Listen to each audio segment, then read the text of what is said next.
everyone. Hi, how are you doing? I hope everyone is doing good. So welcome to another video of plant, water and relation. In this video, we will be talking about the pathway of water.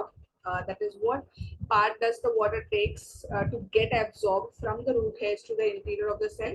Very simple topic, apoplast and symplast pathway. With respect to that, two types of absorption that can be taken, that will happen. Either the water can be absorbed actively with uh, investing energy, or without investing energy, that is passive. So you are pretty much aware of the terminology active and passive, so that we will be covering in this video. So let's begin with the path of the water across the root. If you can see in the diagram over here, there are two paths that you will see: symplastic path in red color and apoplastic path in blue color. And you can see very simply, nicely, this is your root hair. This is your root hair. And can you see the movement from the root hair to the cell? In between the cell, it crosses the cytoplasm and then it moves to the xylem. Here is the xylem, water conducting tissue, food conducting tissue. This is the cortex, and these are all your ground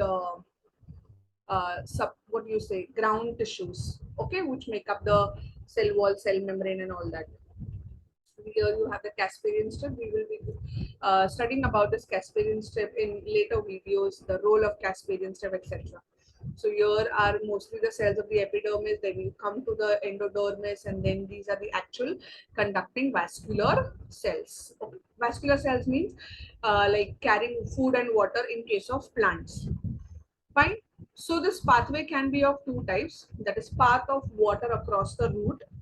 So this was put forth by scientist Munch in 1932, that water moves from the soil to the xylem through these parts, these compartments. Outside is the soil environment, and the xylem, the water has to reach the xylem, right? Xylem is the tissue, the main water conducting tissue. What do we mean by water conducting tissue? It carries water from the roots after absorption, and it transports it to different parts of the plant wherever the water is required against the gravity in the lateral way, like that. So through the outer membrane, middle, endodermis, pericycle, okay, these layers it has to cross and then reach the xylem. Okay, so it can take place in two ways, either apoplastic way or symplastic way. Okay, so let's see what is this apoplastic and symplastic way. First is apoplastic, that is movement of water taking place only through cell wall and intercellular spaces. Two key words with respect to apoplastic that you need to remember. Blue one, okay, you have to concentrate on the blue one. Only through the cell walls of each and every cell and the intercellular spaces. Okay, what do you see in this blue? Side में से होके जा रहा है cell wall से, and बीच में जो भी जगह है ना, you can see this khali jagah in between spaces. You do not see the line going through the cell. No.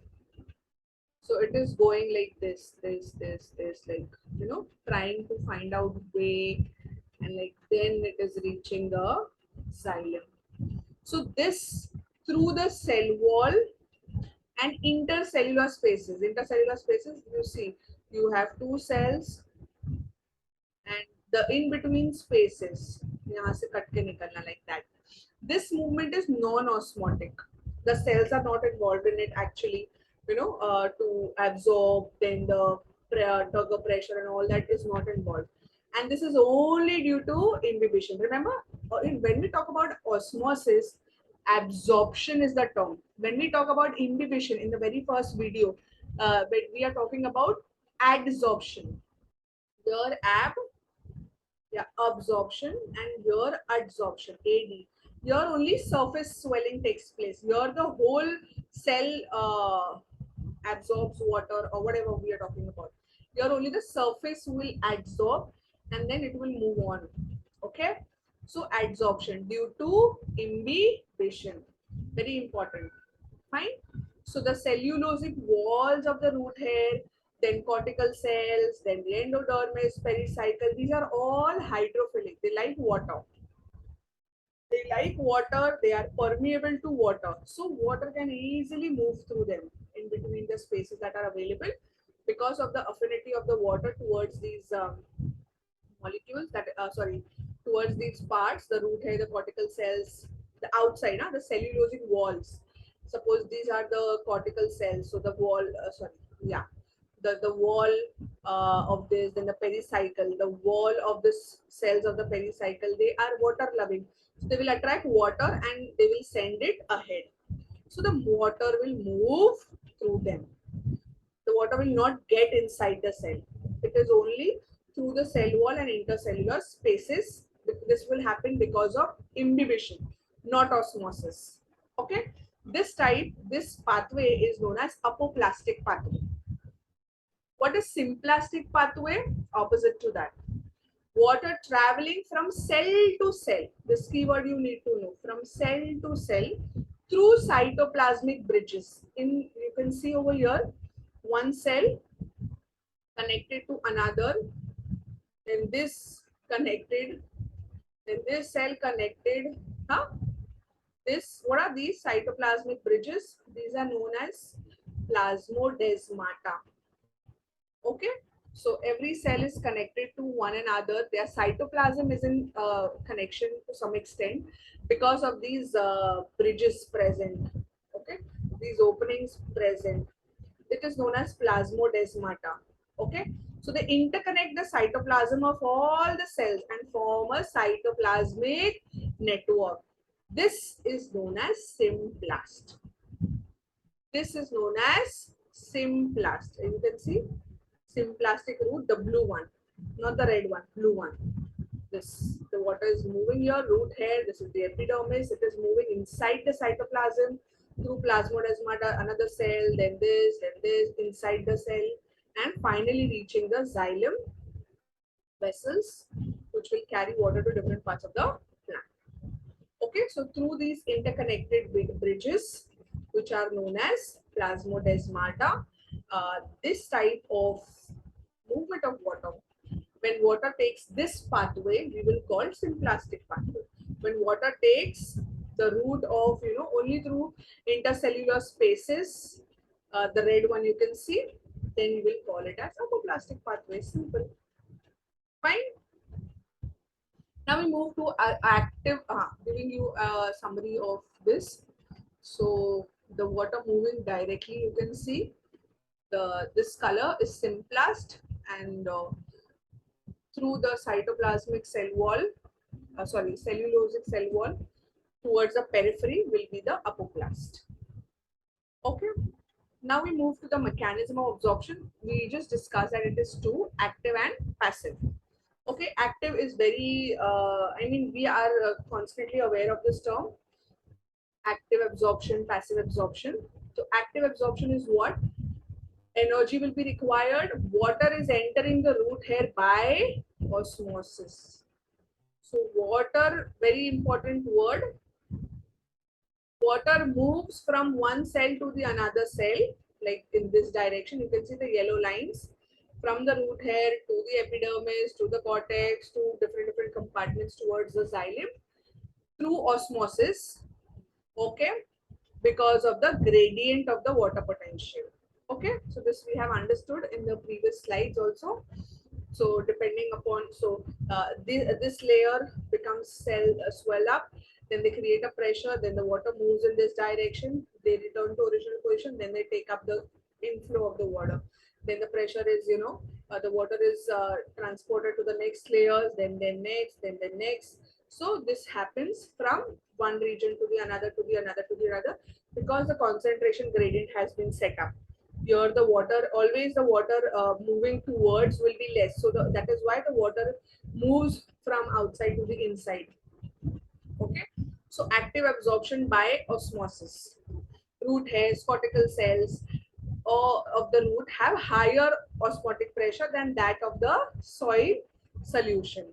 Okay, hence water moves from cell to cell by osmosis. Yes, here outside the osmotic pressure is low, here the osmotic pressure is high. So the movement will take place from outside to inside, like cell to cell by osmosis. And here energy is required to maintain that pressure so that the water keeps coming in, that thirst is still there. Okay, so energy is required to create this high osmotic pressure, then only the water is coming in. Okay, so this type of absorption of water, we will call it as active absorption. Okay, and opposite of this is passive absorption. Very straightforward. This is passive, means no energy requirement. How no energy requirement? So when transpiration takes place, in simple terms, we will be doing this transpiration in coming videos in much detail. But right now, just understand loss of water through leaf. Loss of water through leaf. When leaf loses water, you can imagine how the leaf can lose water when there is sunlight during the day, high intensity of sunlight. Like we sweat, even the plants also kind of sweat. So that sweating you can just parallelly understand as transpiration. So loss of water from the leaf surfaces of the plant. So water is lost. There is less water over here. Water deficit is created, right? What will happen? They will ask water from the lower parts.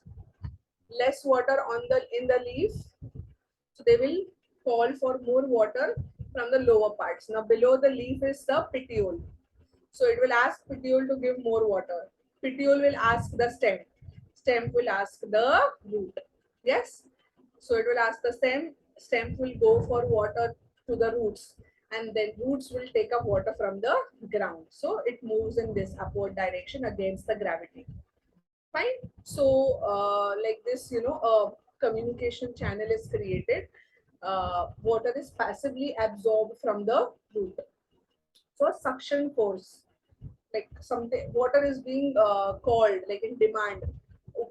The leaf loses water, automatically there is a demand from the petiole. The petiole pushes up, gives the water.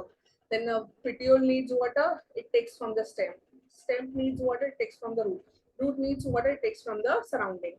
Okay, so the suction force is thus transmitted from the veins to the root. From the veins of the leaves directly to the root, the communication has been sent through this suction force. So basically, root is acting just as a physical absorbing organ, providing the surface for absorption from the ground. Yes, making sense? There is no expenditure of metabolic energy. The process is considered as a passive absorption. So that's all for this video. I hope it is making sense to you. Make a note of it if you're not understanding anything, and you can contact me for that. So that's all. In the next video, we will be talking about. So now up till here, our story is movement of water, different mechanism, different pathways, how the water can come in. Now once the water is inside, how it goes to different parts of the body of the plant. So translocation of water and different theories that support this translocation of water. Out of that, there are three theories. Two we will be discussing in next video, and another one in the next video. So that's all. Thank you, take care, bye bye, see you in the next video.